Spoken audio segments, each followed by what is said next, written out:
नमस्कार साथियों। आज चर्चा का बिंदु जो है वह सोशल मीडिया पर वायरल हो रहा है जो पंचायतों के गठन और उनकी जो प्रथम बैठक है उस संबंध में जो आज 29 अगस्त को एक आदेश निर्गत हुआ है उसके विषय में मैं चर्चा करना चाहूँगा, क्योंकि पूर्व में 22 अगस्त को भी इस संबंध में एक आदेश निर्गत हो चुका था जो पंचायतों के गठन, उनकी प्रथम बैठक और शपथ के विषय में से संबंधित था। तो ऐसी स्थिति में क्योंकि कुछ लोग मैं देख रहा हूँ कि सोशल मीडिया में इस पर जो है चर्चा कर रहे हैं कि यार ये तो आदेश हो गया था पहले, या कुछ लोगों ने आज जो शपथ ले भी ली है। तो ऐसी स्थिति में आम जनमानस में साथियों जो है असमंजस की स्थिति उत्पन्न होना लाजमी है। जैसा कि मैं आपको बताना चाहूँगा कि पूर्व में जो आदेश था साथियों, उसके हिसाब से आज या बीते दिन 2 दिन के अंदर जो है ये सब कार्य हो रहे हैं। लगातार ब्लॉकों में जो है सदस्यता ली जा रही है, शपथ ली जा रही है, समझ आऊँगा शपथ ली जा रही है। लेकिन आप देख रहे हैं कि उत्तराखंड का इस समय अधिकांश क्षेत्र जो है साथियों वह आपदा जैसी त्रासदी से ग्रसित है। और ऐसी स्थिति में अधिकांश जो शासन है, प्रशासन है या जितनी भी टीमें हैं वो सब आम जनमानस की जो जीवन है उसकी रक्षा की जिद्दोजहद पर लगे हुए हैं। उसके बाद फिर यही नहीं साथियों, उसके अलावा भी फिर पुनर्वास की व्यवस्था देखनी होती है, पुनर्निर्माण जैसी प्रक्रियाओं से जो है आगे गुजरना होता है। और वर्तमान में अभी आपने देखा कि बीते 2-3 दिन जो है जो आपदा विभाग है उनके द्वारा या जो मौसम विभाग है उनके द्वारा भी जो है ये ये इस तरह जानकारी दी गई थी कि अभी उत्तराखंड में येलो अलर्ट है। तो हो सकता है शासन स्तर से इसलिए भी निर्णय लिया गया हो कि ये जो सब कार्य 3-4 अगस्त के बीच किए जाएं, तब तक हो सकता है हम लोग इस येलो अलर्ट जैसी समस्याओं से निकल जाएं। क्योंकि जिन स्थानों पर इस समय बड़ी आपदा, जैसे थराली था, उसके बाद धराली था, है ना, अभी कल मैं रुद्रप्रयाग में देख रहा हूँ तो चमोली है, रुद्रप्रयाग है, उत्तरकाशी है, तो अधिकांश जिलों में जो है इस समय कई जगह पर अचानक बादल फट जा रहे हैं, अतिवृष्टि हो जा रही है। ऐसी स्थिति में जो है शासन स्तर पर प्राकृतिक आपदा के समय उपरांत जो विचारों उपरांत एक निर्णय लिया गया है कि भाई आगे कुछ समय इसमें संशोधित कर दिया जाए। और जो स्थानीय प्रतिनिधि हैं जो चुनकर गए हैं, पंचायत स्थानीय सरकार के जो हमारे प्रतिनिधि लोग हैं जो चुनकर गए हैं, उनके गठन है, उनका शपथ है, उनकी जो प्रथम बैठक है, इस पर भी उन्होंने सिर्फ अब ब्लॉक प्रमुख और उसके अंतर्गत ज्येष्ठ उप प्रमुख हैं, कनिष्ठ प्रमुख हैं, सदस्य हैं, जिला पंचायत सदस्य जो हैं, उसके अलावा उपाध्यक्ष है, अध्यक्ष जिला पंचायतों के, इनके समय जो शपथ की जो अब डेट दी है वह पुनः दे रखे निर्धारित की है, 3-4 सितंबर के आसपास उन्होंने निर्धारित की है। तो जब ऐसी आपदा जैसी स्थितियां होती साथियों, तो ऐसी में वहापोह की जैसी स्थिति उत्पन्न होना लाजमी है, क्योंकि इस समय आम जनमानस की रक्षा परम पहला कार्य है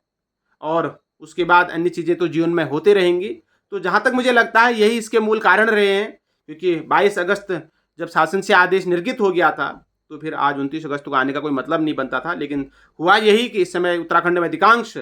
जिला जो है, जिले कहें या क्षेत्र कहें, वो आपदा जैसी त्रासदी से ग्रसित हैं। और इस समय आम जनमानस के जीवन को संभालने की जिद्दोजहद लगातार जारी है, कैसे भी उनको सही जगह पर पहुंचाया जाए और पुनर्वास और पुनर्निर्माण की जैसी प्रक्रियाओं को भी आगे गतिमान किया जाए। साथ ही साथ इधर अभी आप देख रहे हैं एक और बड़ा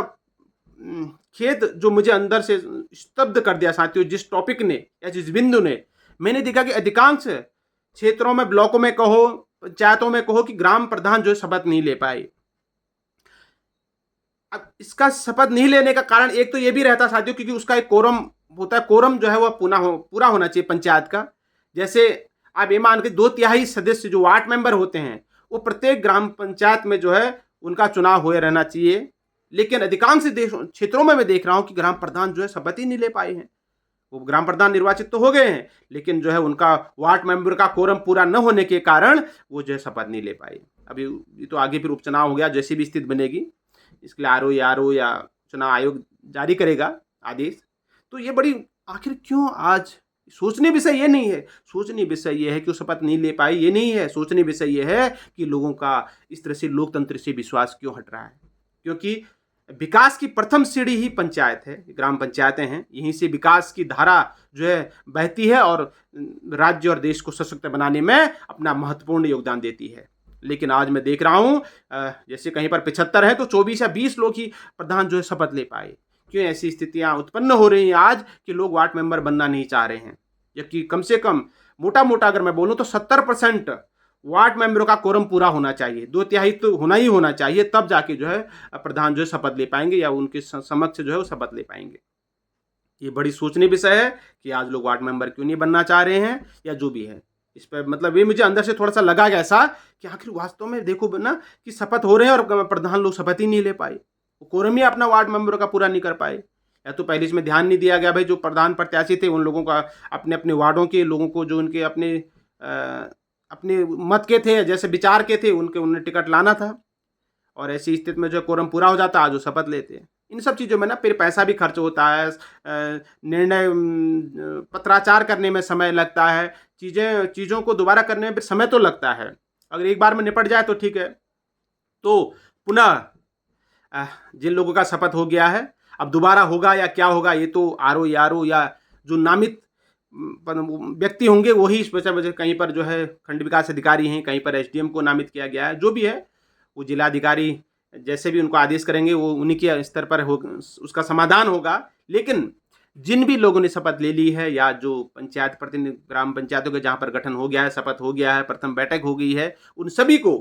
मेरी तरफ से अग्रिम शुभकामनाएं हैं। मुझे आशा ही नहीं पूर्ण भरोसा है कि आप लोग इस लोकतंत्र को सशक्त बनाने में, विकसित बनाने में और एक अग्रणी राज्य बनाने में, अग्रणी देश बनाने में अपनी महत्वपूर्ण भूमिका निभाएंगे और एक खुशहाल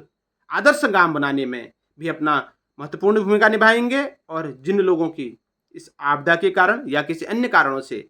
जैसे ब्लॉक प्रमुख हैं, ज्येष्ठ और उप प्रमुख हैं, जिला पंचायत सदस्य हैं, उपाध्यक्ष है, जिला पंचायत अध्यक्ष है, इनके शपथ अगर नहीं हुए हुए हैं तो इन लोगों को भी मेरी तरफ से अग्रिम शुभकामनाएं हैं, अग्रिम बधाइयाँ हैं कि आप लोग अपने क्षेत्र, अपने जिले को बहुत ही सशक्त और विकसित क्षेत्र बनाने में अपनी महत्वपूर्ण भूमिका निभाएंगे। पुनः आप सभी मित्रों को मेरी तरफ से अग्रिम शुभकामनाएं। आओ हम सब मिलकर इस राष्ट्र को, इस राज्य को एक विकसित राज्य बनाने में, एक आदर्श राज्य बनाने में, एक सुशासन लाने में अपना महत्वपूर्ण भूमिका निभाएं, अपनी महत्वपूर्ण भूमिका निभाएं। पुनः आप सभी दोस्तों को मेरी तरफ से नमस्कार, वंदन।